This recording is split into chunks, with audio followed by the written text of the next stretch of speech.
Tomorrow is an incredibly special day for me, and if you stick around to the end of the video, I'll tell you why. Hi everyone, I'm Michelle and welcome back to my meadow. It is April 1st, no fooling, it is time for another Imperfect garden tour.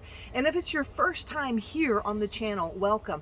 If you've never been on one of the garden tours before and you're looking for this perfectly coiffed garden, everything's perfect in rows and everything looks just so, you might want to click away because that's not what we have going on here. I'm in zone 9A in Northeast Florida, and I'm on a 1/4 acre suburban lot. Here I am growing on the perimeters of the house, near the edges of the house, and then out back along the edge of the meadow behind me. I'm really trying to take advantage of the space that I have, with the layout that I have, with the shape of the land, and trying to work with nature rather than fight against it. So this morning, let's go take a look and see what's growing on in April in Northeast Florida. We can start on the patio by taking a look. I am starting to test little yogurt cups. Just put some holes in the bottom. Great place to mark what's in it, and starting my seeds right in little yogurt cups to prick out later and transplant out into the garden. I also have a couple of seedlings left over here. That's starts I picked up at a local nursery, and then some squash down there that definitely needs to be transplanted out. Here we have a few more things that need to find their place in the yard. We've got a blackberry, we've got 2 blueberry bushes, and an African blue basil. Some folks asked me what I was going to do with the African blue basil. How do I cook with it? I actually don't know. I've never cooked with it, but my goal with it is to get it and make more African basil because I understand it's an amazing pollinator. It smells delicious, and I may put it against the competition in our Summer of Basil challenge that I'll be doing a little bit later, and I'll tell you guys about that in another video, so stay tuned for that. I also have my rosemary there that I transplanted that's really putting on quite a bit of growth, which is very happy for me. If you've been following the channel, you know we're trying to learn to grow dragon fruit, and after a tough winter, this beauty is starting to really put on some additional growth. So we've got to get out here maybe and tape up some of the lower ones here that are starting to hang off the side, but I'm really pleased with how well they're bouncing back after the freeze. We have a little key lime right here on the patio that needs to make its way back to Orchard Row. And I have started a pot of mint. I'm not sure if I showed this in another video, but on the right hand side is the mint that we just dug up out of Mom's garden, and on the left I took a few pieces and propagated them from something I bought from the grocery store. I did a terrible job at propagating and transplanting. I ended up covering most of the transplants with too much hay and they wilted down, but there are still 2 left that have not given up, and it would have worked perfectly well had I done a better job as a gardener. One of the great things about having gardening as a hobby and as a way of life is you're always learning. You just have to accept that sometimes stuff's not going to work out.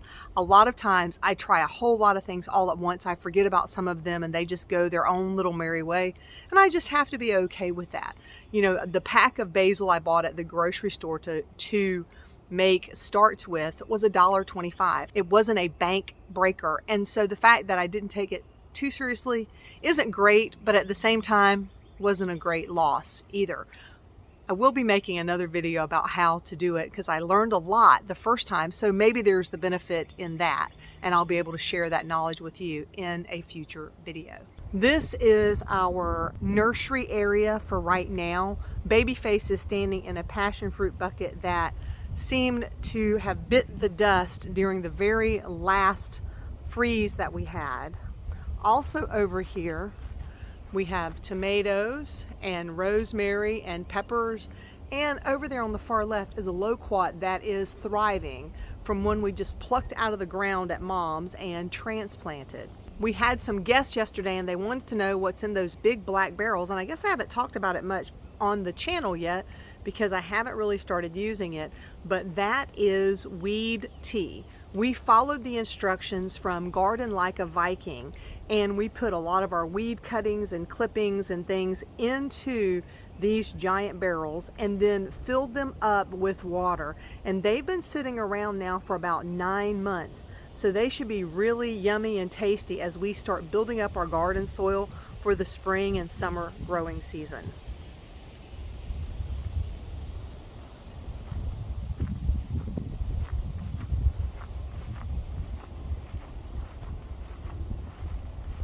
Last month I told you guys how tiny these mulberries were the first season, and even some that were on, but I have to tell you, I've noticed they're starting to get bigger this season.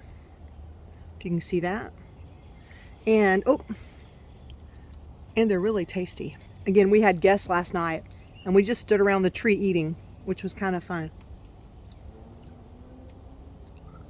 I've learned a lot since I've been gardening just in the last few years, that when you're trying to pick ripe fruit, like you touch it and it comes right off, it's probably ready to eat. And so we stood here touching just to see if they came off in our hands. And if the bush lets go, hey, it's ready to eat. God, they're sweet. These are really, really good. My neighbor has a mulberry tree down the street and he has invited me to come and get all I'd like. So I'll be going down there, picking a few, see what they taste like, and I might even try to take a cutting if they're good. They said they're sour though, so we'll see. Different taste. Not a lot is changing on Orchard Row. I definitely still have all the plans to put up some raised bed. It's just a matter of budget and time and action. But we have lemon, we have navel orange, we have some Cataly guava here, we have a tangerine, we have a Myers lemon. Here we have a whole bunch of Florida native plants that I did not get put into the ground last year, which need some love. And I even see some aphids down there on the milkweed. I've never really spent time fighting aphids before. Usually I just take the water hose and wash them off, but I'm finding that's just not sufficient. They really are doing a good bit of damage to the plants that I want to keep. So what I've started doing is I have a bottle of soapy water. I just put about a teaspoon, maybe a tablespoon of Dawn in a spray bottle and filled the rest with water. And while it's cool outside, not in the hot sun, I come and spray the plant down. And I did that in the front every 3 or 4 days, and it looks like now they're under control up front. So I'll be coming back to this one and doing the same thing before we start having butterflies laying eggs on the milkweed. Now, I failed to fertilize the blueberries, so I still need to put some fertilizer on them, but I see that the one is not looking too great in this first bucket, but the second one put on a lot of green leaves.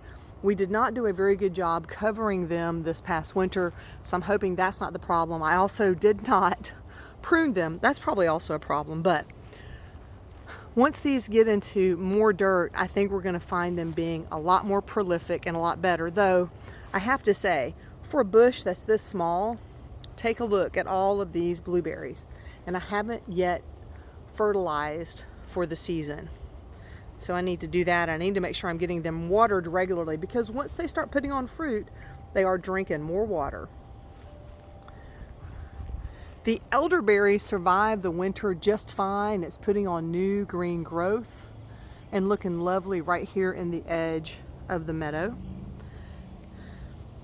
And if you haven't grown elderberry before, it seems that it very likely puts out runners, because I planted the elderberry there 3 or 4 years ago, but I have an elderberry growing over there, and I have a set growing out front here. So it's either putting in the roots under the ground, or I suppose an elderberry could have fallen and made a seed, but I feel like we wouldn't have quite the level of growth if it was just from a seed. We also have some limes here, another Myers lemon, and this hummingbird bush that I noticed the other day is really leaning this way, and I suspect it's because most of its sun comes from that direction. Well, here's a little point of sadness, but it will get better. This was a pollinator garden, and unfortunately I no longer had it clearly demarcated as a garden area, and the sweet young man that helps with the yard tasks and helps the landscape with the yard tasks took the weed eater to it all. And well, after much crying and some tears, I had to accept that it's done and it will grow back. And so sometimes as a gardener, you have to be willing to accept disappointment and then just move on. There is nothing growing on really in the Vigo or Birdie's beds, except I have some seedlings here for okra. It's a whole little mini disaster I did all by myself. And then the tomatillo, this is a volunteer tomatillo, so I did not pull those up, and we'll make sure they get a chance to grow up onto the trellis here. But I am digging out both of these beds. Hopefully that will be done soon. I've been waiting for us to have enough dry days, so I'm not moving a bunch of wet dirt. And I've already started the first path on the Birdie's beds, and I have some ideas. I know that we all talk about Mark at Self-Sufficient Me and what he discovered, and I think he's right. It gets heavy and it weighs down this bar. Well, I also think it may have to do with the soil, and I'll talk about that in a separate video. But I found that the soil just 8 inches down was hard like a brick, and I think it's because it does not have enough things like perlite in it in order to keep it from getting so very brick-like.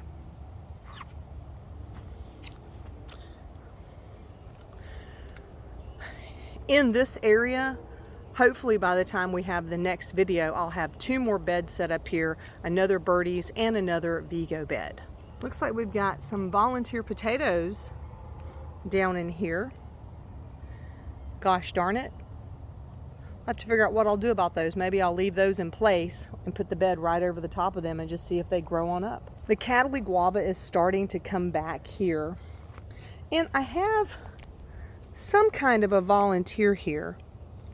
At first, I was thinking it was some kind of a raspberry or something. I'm not sure. If you have any ideas what this might be, feel free to put it in the comments. But I was going to leave it for a little bit and just see what it did, because worst comes to worst, I can always cut it down or dig it out. The stun bed is stunning. The cabbages that were in here are putting on seeds. The carrots are putting on seeds. I don't see any of the tomatoes popping back up or growing, at least not yet.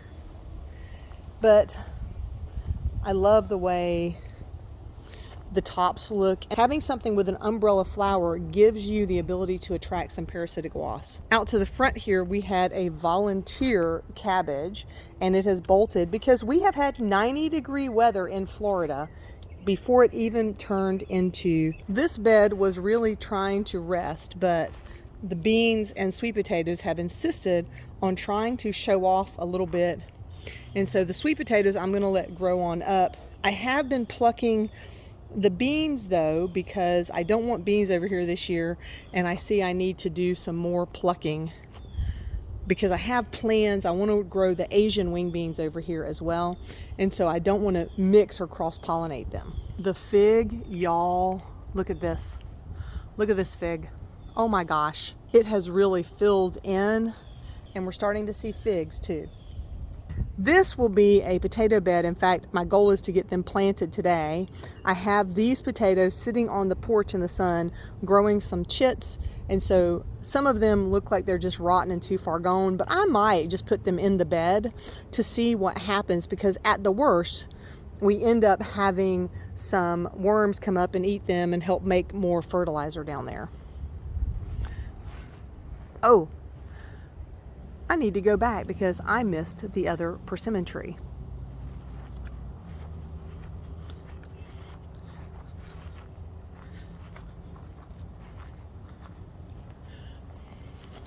This little tiny persimmon tree is really putting on the flowers.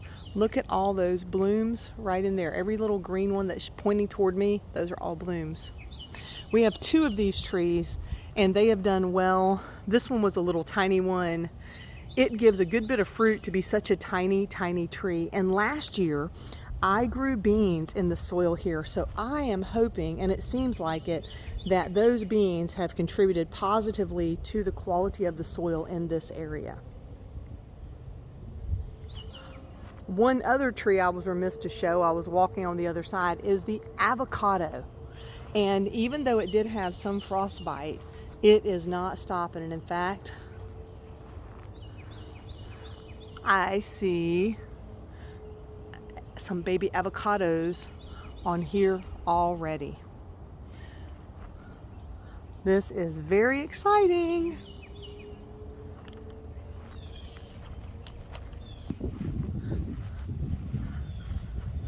Up in the front fruit tree guild, we can see that our plums are finally starting to put on some leaves. And the nectarine / peach tree, the reason I think it's probably a peach, even though the label said nectarine, is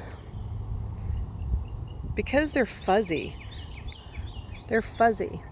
Some are really starting to get some good color on them, though I checked them yesterday and they're still hard, so they're not ready to harvest just yet. The Asian wing beans that we left in the ground, we did not dig them up. I think I can see about 7 new plants that are coming up now. I have a little project coming up for that, so do stay tuned. In a future video, we're going to do a little conversion with these Asian wing beans here at the front. Our second fig tree is doing really, really well too. So pleased with how well it's coming back after that cold winter. Y'all, I'm so proud of this. My little pumpkin patch in the front of the house. We might have to have some blossoms for lunch, some stir-fried blossoms for lunch. I've never tried that before. If you've tried it, please put it in the comments below. Right now, these are just the male flowers putting on. I haven't seen any female flowers yet. If you've grown squash or pumpkins or cucumbers before, you may know that the plant itself has evolved and puts on its male flowers first so it can start attracting bees to the plant before it wastes any of its eggs or female flowers being put on.